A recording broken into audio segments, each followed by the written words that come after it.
Thank you, Madam Speaker. I'm pleased to yield 3 minutes to a leader on the Energy and Commerce Committee, Dr. Mike Burgess. The gentleman is recognized. And I thank the gentlelady from Washington for yielding. You know, practicing medicine for over 30 years back in Texas, I've personally prescribed a lot of contraceptives. I've seen the benefit that they have in the lives of women who use them. And I'll continue to support a woman's right to access contraception.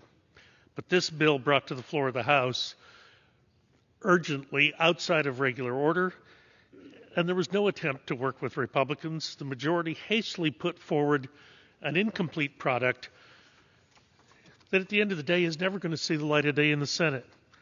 The Right to Contraception Act would establish a statutory right for patients to obtain contraception and for doctors to prescribe. The kindest thing I can say about this legislation is that it is duplicative and unnecessary. But unfortunately, it can also be damaging. Contraception is so broadly defined that it could guarantee access to medical abortion pills or even contraceptives that might not have FDA approval. It could lead to the dispensing of unsafe products.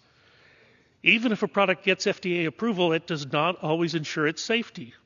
Essure was a medical device previously sold to cause sterilization. The FDA approved this device in 2002, but it didn't start examining reported concerns by users until 2015. In 2018, the FDA restricted the sale of Essure, and the manufacturer took the device completely off the market.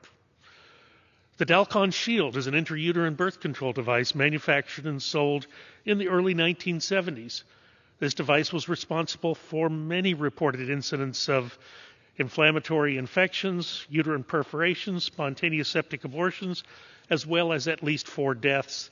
The FDA requested this device be taken off the market in October of 1974, but never issued a formal recall. Under the language of this bill considered today, a provider could provide that. When manufacturing ceased in 1976, more than 2 million of these devices had already been sold in the United States. Look, I'm the first to agree that the drug approval process at the FDA should be made faster, more transparent, safer, but imagine the dangers of allowing contraceptives and devices where the FDA has not even considered their safety. You will find consensus in the Energy and Commerce Committee amongst Republicans regarding preserving access to contraception if the Democrats had only decided to work. We had no legislative hearing. We had no subcommittee markup. We had no full committee markup. The bill was introduced last Friday, brought to the Rules Committee on Monday. I'm also a member of the Rules Committee, and so that was the only hearing that we had on this legislation. As I like to tell people, Rules The time of Committee the gentleman members has expired. are like the apex predators of the legislative process. We're Time of the only gentleman there at the has end expired. Of the road.